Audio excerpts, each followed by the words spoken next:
Great moral issues of our time, not the only one, but certainly one among several, is the issue of terrorism and the survival of the State of Israel. And Alan Dershowitz, a professor of law at Harvard, someone who, by the way, was a strong supporter of Bill Clinton and supported Barack Obama for president of the United States in the recent election, has written a fine monograph about the core differences, the core issues in the struggle between Israel and Hamas and what is called the Gaza Strip, which has to be one of the most nightmarish spots on planet Earth right now. Very quickly, Professor Dershowitz, before we go to our callers, there is undoubted suffering in Gaza. People are living under a horrible, nightmarish, theocratic, dictatorial, thuggish government. The economy, I think last I saw, they have about 80% unemployment. Right. Who's responsible for the suffering in Gaza? It's totally self-inflicted. When Israel left the Gaza, it left behind greenhouses, agricultural areas. Gaza could have been Singapore. It's a beautiful area. I've been there. It's right on the ocean. There's opportunity for the Gazans to build their own state. Instead, they voted for Hamas. Some of them, others were forced, by physical force and violence, to submit to Hamas. And Israel didn't impose any kind of a blockade until after the rockets. What happened is they destroyed the greenhouses, destroyed the agricultural settlements, and put all their money into rockets, no infrastructure. The Hamas refused to build bomb shelters for the average citizen, built bomb shelters only for the Hamas leaders, and really made it into a terrible place. By the way, there is no humanitarian crisis in Gaza. It is total nonsense. The Gazans are eating better than their fellow Arabs in Egypt. In fact, when some of them broke the wall down and went to Al Arish, they immediately went back and they said, oh my God, at least we have paved roads, we have clean water, we have much better life in Gaza than they have in Al Arish in Egypt. But life's not as good in Gaza as it is in the West Bank, and I think we will see eventually the Israelis try to encourage the West Bank to make themselves into a West Berlin compared to the Gaza, which is East Berlin, and then let the people decide whether they want to live under a theocratic regime. I debated somebody the other day, a student, on the issue, and they said, oh my God, Gaza, there's a humanitarian crisis. There are only 6 kinds of fruits and vegetables. That's more than most Harvard students crisis. And there's no paper diapers. They have to actually wash their diapers. I mean, that's not a humanitarian crisis. That may be a little bit of pressure on the people because they have to pay a consequence for having supported and voted for the terrorists. But, the best way to really understand the Middle East is take a trip. Go to Israel. Go to see a country that was desert with malaria and swamps, and what people could do, Holocaust survivors, to turn it into desert with malaria and swamps, and what people could do, Holocaust survivors, to turn it into one of the most beautiful countries on earth, one of the most interesting. It's a great trip. And we are going, as you know. Let's go to Howard in Forest Hills, New York. You're on the Michael Medved Show with Alan Dershowitz. Hello, Mr. Dershowitz. The core reason why most countries will never favor Israel and will always oppose them and favor the Arabs is none of the moral arguments that we're going back and forth.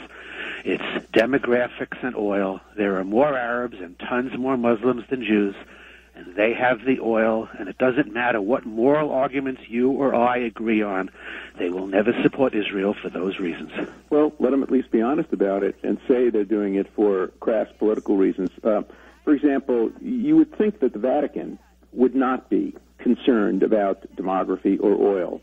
And yet, the issue, one of the most fundamental rules of Catholic theology is that there is an enormous difference between willfully killing civilians, which is the most serious sin that you can commit, and in the process of fighting a just war, inadvertently killing civilians. You'd think that would be clear to the Vatican, and yet the Vatican has created a moral equivalence between terrorist attacks on Israel civilians and Israeli responses which inadvertently kill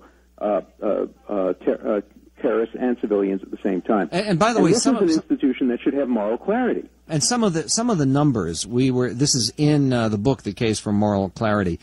Some of the numbers that are included in Hamas's own totals of, quote, civilian deaths include people who are clearly fighters because they were clearly armed, and it also includes so-called collaborators that Hamas itself has massacred. Right, and also people killed by accident when rockets misfire and the person firing the rocket is killed. That's blamed on Israel. So we see extraordinarily exaggerated death tolls. For example, the first day of the war, a rocket misfired and killed 2 Palestinian children. That counts, even though the rocket was fired by Palestinians. So, you can't take seriously the kinds of numbers that are put forward. Let me give you a number that will be shocking to people. When Israel used targeted killings to try to stop terrorists, they had gotten so good at it that for every 29 terrorists killed, only 1 civilian was killed. It's the best ratio of any country in the world, and the United States went over to study how they do it with special munitions, rules of engagement, very good intelligence, and as Colonel Kemp, who is one of the great military experts in Britain, said, no country in history has ever conducted a war like in Gaza with more concern for the lives of civilians, and yet they're the one country that's now being hauled in front of international courts because of this outrageous Goldstone report. When we come back, we'll talk about why it would be that the United Nations, relying on a South African jurist named Judge Goldstone, would come up with a report that is so utterly one-sided, and why that report is devastating for the peace process. Bibi Netanyahu spoke at the United Nations, and I think he made that case extraordinarily well. If anybody out there believes that this settlement, that there should be some peace settlement through negotiations, then there believes that this settlement, that there should be some peace settlement through negotiations, then you need to renounce the Goldstone report. What's the connection? We'll explore that with Alan Dershowitz, author of The Case for Moral Clarity. If you're interested in defending the First Amendment with its guarantees of religious liberty, consider supporting the 120. Let's go to Zach in Snohomish, Washington. You're on with Professor Alan Dershowitz, the author of The Case for Moral Clarity. How are you gentlemen doing today? Good. Good. Mr. Medved, real quick, I've been listening to you for years, and it's an honor to finally talk to you. Thank you.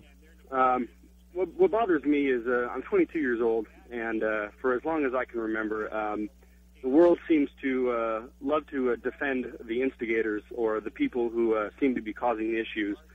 Just a quick example, me and my friend back in my senior year at Snohomish High School were attacked by 3 or 4 other people, and we defended ourselves, and we sent one of the people who attacked us to the hospital.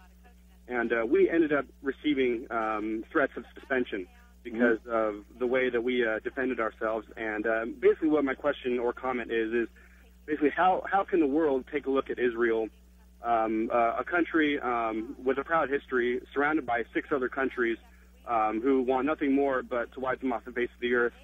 I just want to know, how can the world basically come to a point where all we do is defend the people who are in the wrong? No, you're absolutely right. And, I've done a lot of cases involving folks like you who have tried to defend themselves, and that's one of the reasons I do support the right to bear arms, though, regulated. But I think self-defense is one of the most inherent rights that a person has, and I think often societies go after the victims more than the perpetrators. When Israel is concerned, the easiest test is this. Would anybody dispute the following 2 propositions? If Israel's enemies put down their arms, there would be immediate peace. If Israel laid down its arms, there would be immediate genocide.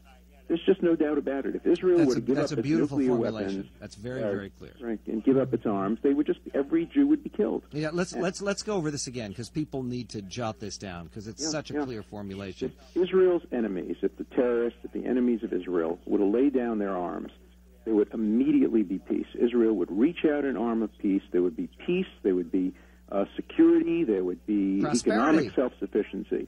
Right.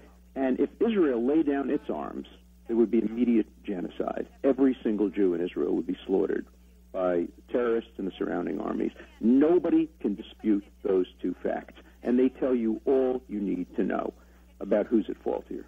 Let's go to Jerry in Bellevue, Washington. You're on the Michael Medved Show with Alan Dershowitz.